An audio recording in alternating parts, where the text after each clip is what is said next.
Bismillahirrahmanirrahim. Alhamdulillahirabbil alamin wassalatu wassalamu ala asyrafil anbiya'i wal mursalin wa ala alihi wa sahbihi ajma'in. Allahumma shalli wa sallim ala nabiyyina Muhammad wa ala alihi wa sahbihi wa man tabi'ahum bi ihsanin ila yaumiddin. Amma ba'd. Sidang jemaah sekalian, tuan-tuan dan puan-puan rahimani wa rahimakumullah, kita akan mengulangi keterangan ayat yang ke-16 pada pagi ini. Kemudian kita akan memperincikan sedikit lagi maklumat ayat ini. Seterusnya kita akan masuk kepada nikmat yang lain pada ayat yang berikutnya. A'udzu billahi minasy syaithanir rajim. A'udzu billahi minasy syaithanir rajim. فبأي آلاء ربكما تكذبان.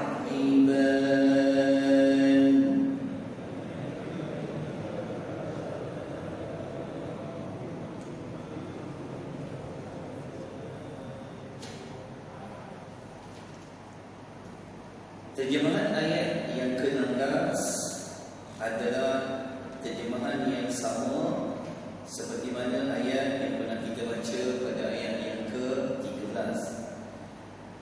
Fabi'ayyi ala'i, maka nikmat Tuhan kamu berdua yang manakah, tukadziban, yang kamu hendak dustakan.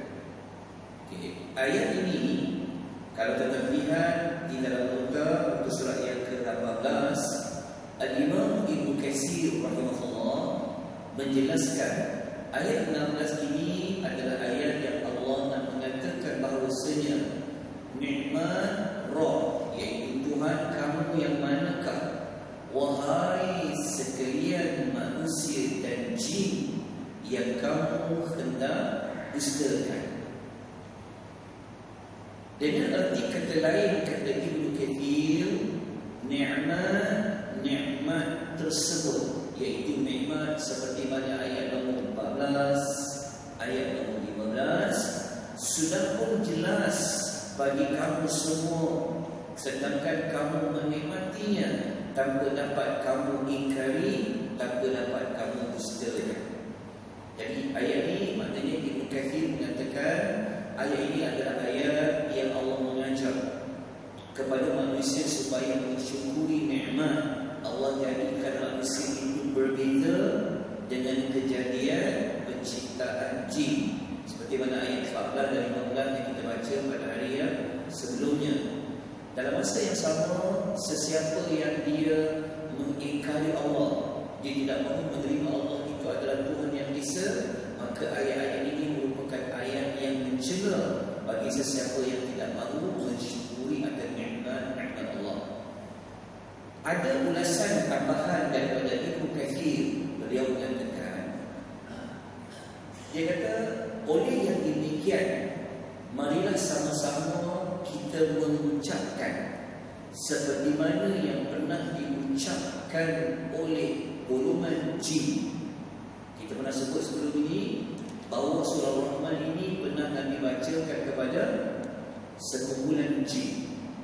Maka sekumpulan jin ini apabila mereka lalui ayat yang mengajar kepada mensyukuri nikmat Tuhan, fa bi ayyi ala'i rabbikuma tukadziban, maka jin itu dia akan menjawab balas. Apa bacaannya adalah la bi syai'in min ni'amika rabbana nukadzibu falakal hamdu. Maka kata Ibnu Katsir, kalaulah sekumpulan jin boleh sebut macam tu ketika mendengar diulang 31 kali bagi ayat ala, maka justru itu kita pun, kata Imam Ibnu Katsir, kita ikut seperti mana ucapan jin yang beriman itu dengan kita membaca la bi syai'in min ni'amika rabbana. Maknanya kita kata apa? Tidak ada suatu pun daripada nikmat ya Rabb kami yang kami dustakan, falakal hamdu, hanya bagimu segala pujian. Okay, jadi ini antara ucapan kalau kita dengar imam, siapa-siapa yang baca diulang bagi ayat al-Rahim atau kalimat, maka kita boleh selangi dengan ucapan ini. Baik. Ucapan ini kita jangan bimbang sebab dalam nota ini dia berada pada muka surat nombor 3. Nanti kalau tengok surat nombor 3 ada maklumat di situ. Baik, kita lanjutkan dengan apakah pengajaran ayat nombor 16 yang kita pelajari sebentar tadi. Sudah pastilah dia merupakan ayat 14-15 itu merupakan nikmat Allah yang wajib kita syukuri dari sudut penciptaan manusia berbeza dengan penciptaan jin. Jadi berdasarkan ayat yang ke-14, 15 menunjukkan kepada kita apakah maksud al-anam yang pernah kita pelajari sebelum ini pada ayat yang ke-10. Kali ingat di ayat ke-10 kita disebut tentang perkataan lil anam. Lil anam menunjuk dalam konteks ayat ini jin dan manusia. Baik, kita lanjutkan dengan ayat yang ke-17. Apa lagi nikmat Allah, kepemurahan Allah bagi kepada manusia? Kita baca ayat yang ke-17. Dalam nota kita boleh lihat ayat ini pada muka surat yang ke-18. Rabbul masyriqaini wa Rabbul maghribain.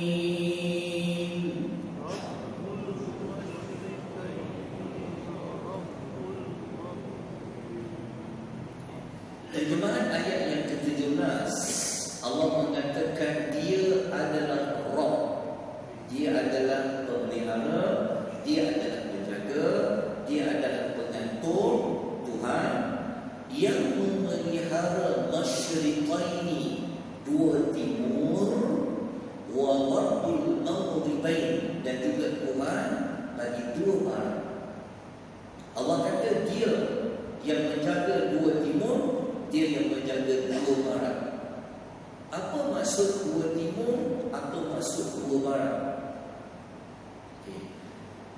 Tafsiran yang dibuat oleh Al-Imam Ibnu Katsir, beliau mengatakan maksud dua timur itu, kenapa ada timur, kenapa ada barat, sebenarnya Allah nak kaitkan tentang bagaimanakah terbitnya matahari, bagaimanakah tempat terbenamnya matahari. Maknanya ayat ini sebenarnya nak menyebut tentang perjalanan matahari ketika terbit dan juga ketika terbenam. Kita semua sedia maklum kalau terbit, matahari terbit dari mana-mana, daripada timur, dan dia akan terbenam di barat. Kenapa Allah kata dua timur, dua barat? Kita sedia maklum orang Arab ketika itu mereka mengalami dua musim, iaitu musim asyita dengan as-sayf, iaitu musim sejuk dan musim panas. Maknanya ketika matahari terbit di timur pada musim sejuk, Allah lah yang jaga matahari itu. Ketika matahari itu terbenam ketika musim sejuk di barat, Allah lah yang menjaganya. Begitulah ketika mana musim panas, matahari terbit, begitu juga matahari terbenam. Itulah maksud dua timur, dua barat. Jelas dalam Quran ini wa rahimakumullah. Kenapa Allah nak cakap, bagi tahu kepada kita dia yang jaga matahari pada dua musim itu, terbenam dan juga terbit dan terbenam?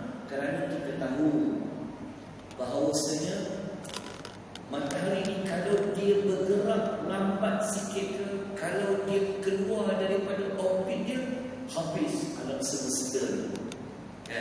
Dan kenapa Allah jaga juga? Allah nak bagi tahu bahawasanya kenapa ada dua perbezaan. terbenam, ketika dia terbit, ketika terbenam. Sebenarnya kita tahu kan, ada manusia kita siang, ada tempat lain dia malam, tempat kita malam, tempat lain siang. Bayangkan kalau sama je.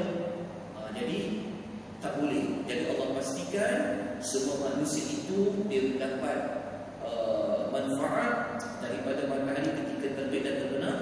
Maka Allah lah yang menyatakan dialah yang Tuhan yang memelihara matahari dan juga matahari pada dua keadaan tersebut.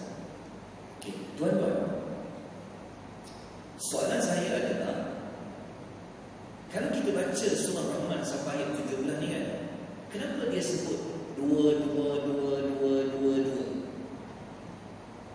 Ingat tak kita sebut sebelum ni, Allah selalu sebut dua dalam satu ayat kan?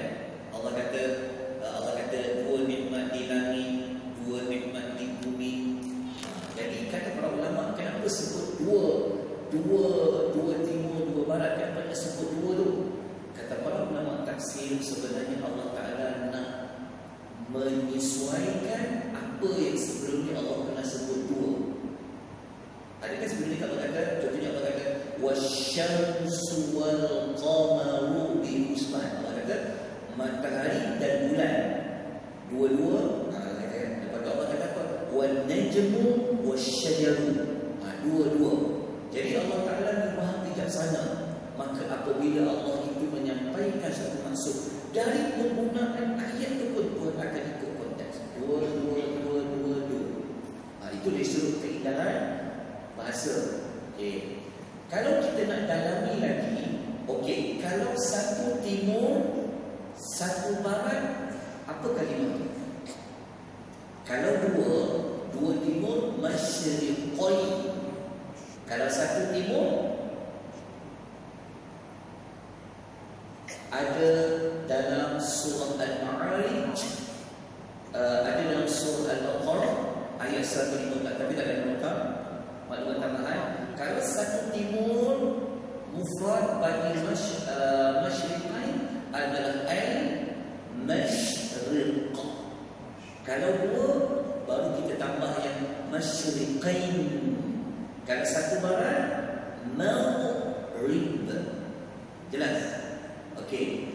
Kalau jamak pula, kalau kita nak pluralkan timur-timur, nak sebut apa pula?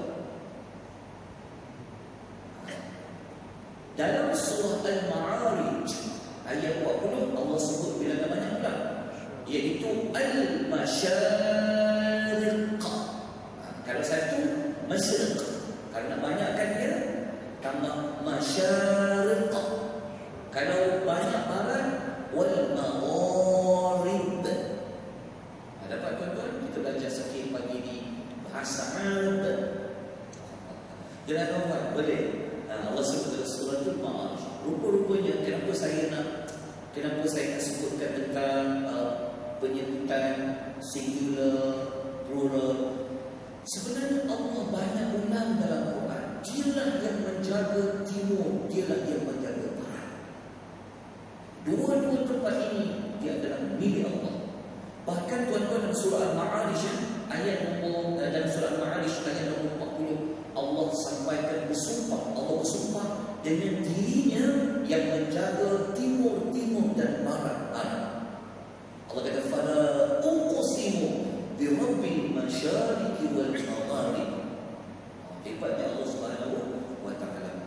Oleh kerana Allah lah yang menjaga kedua-dua arah ini, timur dan barat, maka Allah mengajak manusia supaya apa? Mengisahkan dia seperti mana dalam surah Al-Mudammil ayat 9. Tuhan kata apa? Rabbul masyriqi wal maghrib la ilaha illa hu fattakhidhu wakila. Allah beritahu kan?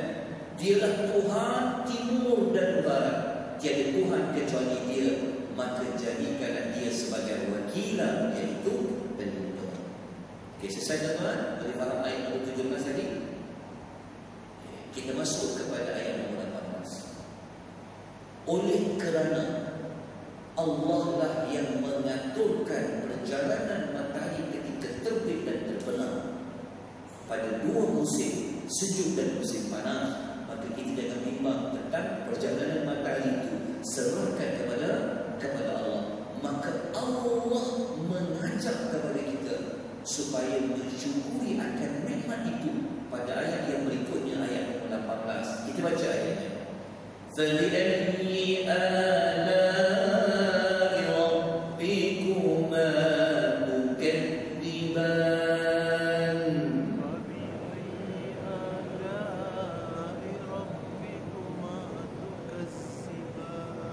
Maka nikmat Tuhan kamu berdua, yang mana lagi yang kamu hendak dustakan? Kita terus kepada ayat 19 dan 20. Muka surat nombor 19 dan 20 dan nota baca. Ayat 19 dan 20 itu tuan, menariknya lagi, Allah nak bawa kita ke mana nak sekarang ni? Allah nak bawa kita kepada merenung. Allah nak bawa kita kepada berfikir tentang air laut. Allah nak bawa kita dekat lautan sekarang. Okay, jom kita pergi laut. Allah kata apa dekat ayat 19 dan 20? Marajal bahraini yaltaqiyan. Marajal bahraini yaltaqiyan. Bainahuma barzakhun la yabghiyan. Bainahuma barzakhun la yabghiyan. Okay. Ayat 19 Allah kata dia membiarkan, maksudnya dia menjalankan dua laut. Kita jumpa dua lagi dan dua.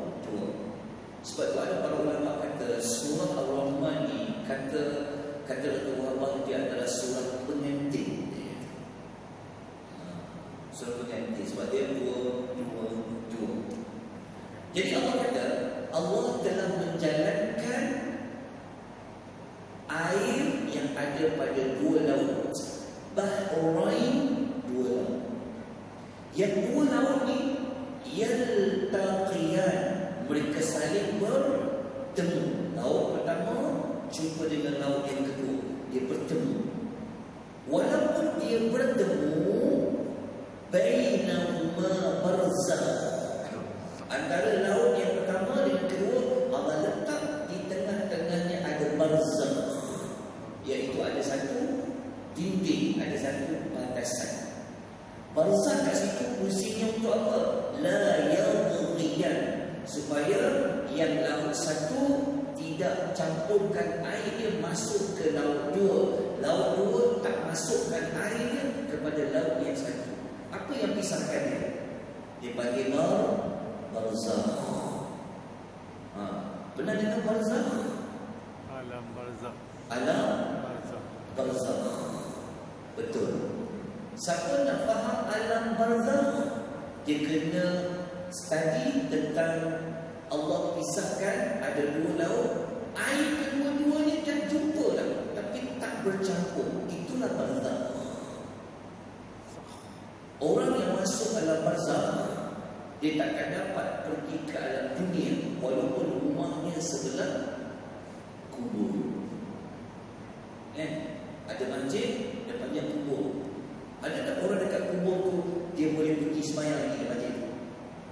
Kan ada kubur tu depan masjid, belakang masjid kan. Tapi kenapa dia tak boleh nak ke masjid tak?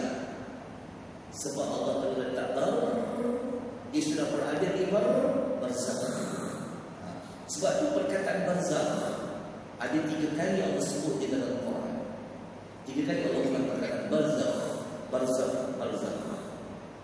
Satu daripadanya dalam ayat yang ke-20. Okey, nanti saya katakan sekali. Okey.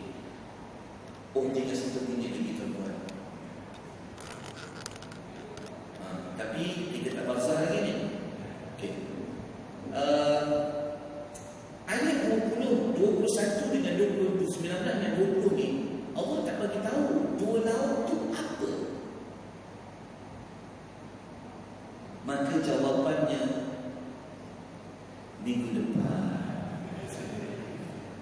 Okey, jangan ada 20 minit ni. Saya bukan pada janji ni. Tak ada 20 minit. Tuan nak lanjutkan ke apa? Sama ke depan. InsyaAllah kita ada pun 20 minit. InsyaAllah. Tapi adalah nota ni kita boleh tengok dekat pusat nombor 1920. InsyaAllah kita sambung insyaAllah pada hadis yang akan datang. Aku lupa kata Allah subhanahu wa ta'ala. Wabillahi taufiq. Assalamualaikum warahmatullahi wabarakatuh. Waalaikumsalam.